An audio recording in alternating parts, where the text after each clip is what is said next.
रोहिया के नाम लिखवाले ढोरिया पर, हाँ ढोरिया पर शंकर बिहार लिखवाले चोलिया पे हेगे चोलिया पे छौरी बढ़ जीतो तोरो मार्केट गे जदी हो जिमियो करा से सेट गे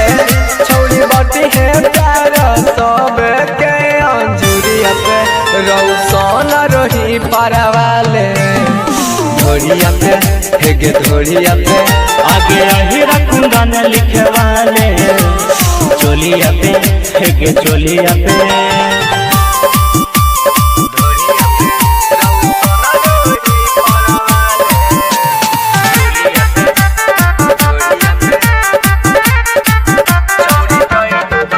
छौरी टैटू बना ले नामा करे लिखा ले बढ़ जीतो मार्केट में पहचान जेने जाइनी के छोरी ओने पाइनी के छोरी खिला रहता तोहरो नाम।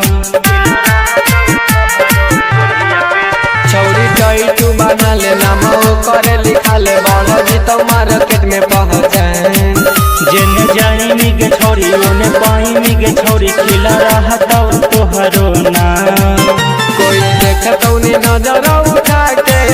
जब चलनी तू टैटू बना के छौरी रह तू शंकर बिहारिया पर रौसा रोहिया के मोहर मरवाले हेगे ढोरिया पे, हाँ हाँ ढोरिया पे आगे अहिरा कुंदन लिखा ले चोलिया पे हेगे चोलिया पे।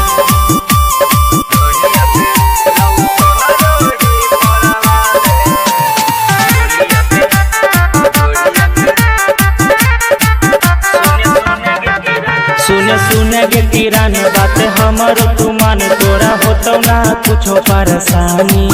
कुछ होता मुश्किल रौशन रोहिया से मिल चढ़ल रहता तोर जवानी सुन सुन गे किरान बात हमर तुमान कुछ होता नहीं परेशानी कुछो होतो मुश्किल रौसा रोहिया से मिल चढ़ल रहता तोहर जवानी। छौरी छोटा का तोर देवा आज के रौशन शंकर फोटो ले दिन के अंजोरिया पे हाँ रौशन रोही परवाले ढोरिया पे हेगे ढोरिया पे आगे अहिरा कुंदन लिखवाले हेगे चोलिया पर, हाँ हाँ चोलिया पर।